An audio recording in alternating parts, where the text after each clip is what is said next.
Salve galera, suavidade. O que você vai ver agora é um corte das lives que eu tenho feito aqui no YouTube no período da tarde. Eu espero que você curta esse conteúdo e também que apareça aí de tarde pra gente trocar uma ideia em live, beleza? Então, um beijo no coração, um aperto de mão sincero e fica com o corte. Hoje em dia vi que há pessoas que estão querendo viver com o mínimo possível. Estou nessa área da minha vida. Você poderia ter 30 camisas de marcas. Cara, eu acho que a questão do consumo ela é importante, né? Eu também não procuro consumir muito, não.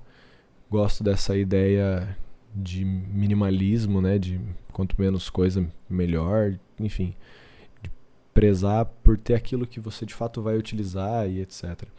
Acho que é uma ideia importante, mas ela ainda é uma medida individual, né? Que é legal, mas ela por si só não altera a lógica do sistema, até porque é difícil bater de frente com a propaganda do consumo, né? Porque da maneira que está, não dá pra ficar. Daqui a pouco não teremos água se não cuidarmos da Amazônia, e sem água não há vida. Boa, valeu. Uma coisa simples que ajuda é se cada um jogar seu lixo no lixo, no alagamento, não adianta reclamar se você não faz a sua parte. De fato, cara, é necessário sim que a gente faça a nossa parte, mas também é importante entender que o problema ele é maior, ele é coletivo, né? Então, por exemplo, a questão da água mesmo. A galera muitas vezes fala, cuidado aí no banho, no tanto que você gasta na hora do seu banho, né? Não desperdice água e tal. Beleza, eu acho que é ok você fazer isso, é bom também. Mas vai ver aonde é que está o maior gasto d'água. Pensando no Brasil especificamente, é agronegócio, entendeu?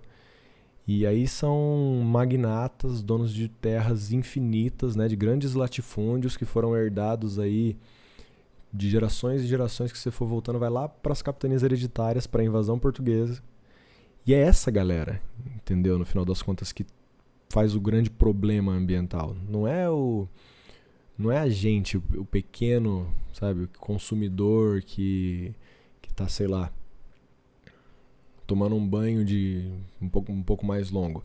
É lógico que esses cuidados individuais são importantes também, mas não está aí a origem do problema. O problema ele é muito maior, o problema ele é sistêmico, ele é estrutural.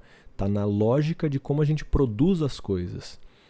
Então, essa lógica de tudo ser produzido industrialmente em larga escala faz com que a gente utilize dos recursos naturais de uma maneira que é impossível você repor eles na mesma proporção em que eles são retirados, que eles são explorados. E qual que é o grande propósito dessa exploração industrial? É conseguir acabar com a fome? É conseguir fazer com que os recursos cheguem para todos? Não. A lógica é de acúmulo, tá ligado? Então o problema ele é estrutural mesmo. O problema ele tá na maneira como a gente produz as coisas no nosso sistema e o porquê se produz. Porque também não se produz para satisfazer a necessidade de sobrevivência. Se produz com vias a uma acumulação infinita de capital, sendo que os recursos naturais eles não são infinitos. Então é lógico que isso vai gerar um problema muito sério. E há lugares que no Brasil, no Norte e no Nordeste, não tem água. Sim, existe um problema. Existe um problema de escassez em alguns lugares, muitas vezes por questões climáticas, mas de um sistema natural mesmo, mas muitas vezes por conta da interferência do ser humano também, né, que vai gerando secas, digamos, artificiais, problemas artificiais em outros lugares. Mas tudo isso, novamente, é um problema estrutural, é um problema na maneira como a gente se organiza, pensando produção, consumo e principalmente o objetivo disso tudo. Quando o objetivo ele é de acúmulo infinito do chamado capital, ele vai, e esse acúmulo vem a partir da exploração do planeta, o planeta acaba, né? O capital ele é número, ele ganha principalmente no capitalismo financeiro, ele ganha um teor artificial aí nas bolsas de valores e tal, mas ele tem a sua materialidade. A sua materialidade é planeta Terra, né? Então, em algum momento, esses recursos vão acabar. Se a lógica continuar sendo de acúmulo infinito, de produção infinita, visando uma fortuna que não tem, né, que não acaba nunca, vai acabar por causa do planeta acabando mesmo. Sobre conversar a respeito de capitalismo com as pessoas hoje, vejo que em média se pensa no cotidiano de trabalho, vejo pessoas defendendo que podem trabalhar com plataformas tipo Uber e ganhar mais, como se fosse vantajoso, porém dificilmente conseguem pensar em longa escala, como você mesmo pontuou. Cara, mas aí é esse debate que a gente precisa fazer, e tem bastante gente fazendo, mas ele precisa ser ampliado, porque não dá para ficar nessa pequena escala, né? A gente precisa trabalhar em termos mais amplos e ouvir as lideranças que estão sentindo na pele esse dia a dia, né? Pensando em motorista de aplicativo, o Galo é um cara legal para ouvir o que ele tem para falar, porque isso também uma coisa que é importante, pensando especificamente em motorista de aplicativo, né? Você tem que ouvir o que essa categoria tem a dizer.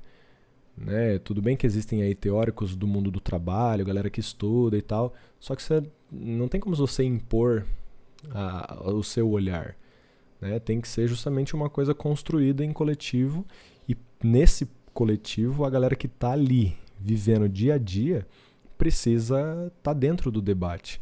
Agora sim, existem algumas noções que, se a gente pensar esse mundo de coach e a ideologia neoliberal mesmo vai vender, uma coisa que ela é totalmente equivocada, mas que no discurso fácil de frases feitas pega a galera, né? Então, você não vai ter patrão, você vai fazer o seu horário, você vai ter flexibilidade, você não vai depender de ninguém. Quem que decide o preço da sua hora é você? Quem que mais lucra no final das contas com esses aplicativos? É o trabalhador da ponta ali? Se o carro quebra, se a moto quebra, se acontece um acidente, quem que tem que arcar com isso? Sabe, são debates importantes a serem feitos. E no longo prazo, né? Então você vai usar o seu carro aí um ano inteiro. O seu carro ele vai se desgastar, você vai ter que gastar com gasolina, não sei o quê. Será que no fim das contas essa conta bate? São coisas que precisam ser analisadas, que precisa ser feita essa reflexão. O mais preocupante que vejo como usuário, por exemplo, é a questão de segurança. Já peguei Uber onde o cara dormiu no volante, caralho, e quase causou um acidente porque ele estava trampando 14 horas por dia em 2 aplicativos. Isso se estende para outros trabalhos onde a moral que manda é o dinheiro. Inclusive, acho que minha área de filosofia, eu tento falar muito que é o valor moral do dinheiro. Na pandemia, por exemplo, eu vi absurdos do tipo de que idosos tinham que morrer porque dava de aposentados. Cara, na lógica capitalista tudo é mercadoria, inclusive o tempo, né? O tempo é mercadoria. Então, tudo vai sim girar em torno do dinheiro, ao ponto de chegar nessas lógicas mesmo, eu vou trampar colocando em risco a minha vida, a vida de outras pessoas, mas não interessa. Eu preciso acumular capital. No caso da classe trabalhadora, muitas vezes eu preciso simplesmente pagar minhas contas, né? Para tentar ter uma vida um pouco mais digna, mas trabalhar 14 horas por dia. Eu troquei uma ideia uma vez, fui para São Paulo, peguei o Uber, troquei uma ideia com ele e perguntei, né, aí, como é que tá sendo o Uber, o que você acha e tal. Ele, eu acho melhor porque eu faço meus horários, né? Trabalho o tanto que eu quero. Eu falei, e quanto que você trabalha? Ele falou, mais ou menos 12 horas por dia. Quem que trabalha 12 horas por dia porque quer, cara? Sabe? Não faz sentido. Você não tem tempo de lazer, você não tem tempo de descanso, você não tem tempo de pensar sobre sua vida. Não é uma questão de, eu quero. É uma questão de eu preciso. Como se o dinheiro estivesse acima do valor da vida. E tá, cara. E tá. Na lógica capitalista, o dinheiro tá acima do valor da vida. Tá sim. Dentro dessa lógica, tá. Dentro da lógica capitalista, o valor maior é o capital. Como o nosso ex-presidente disse, que não existia pandemia e que tinha que trabalhar. É isso, filho, não importa. Morre aí, não dá nada não. Faz a economia girar. Total, essa ideia de que o valor da vida está baixo tá totalmente naturalizado. Cara, sim. Infelizmente, essa é a realidade capitalista. Mas é por isso que a gente precisa fazer a crítica.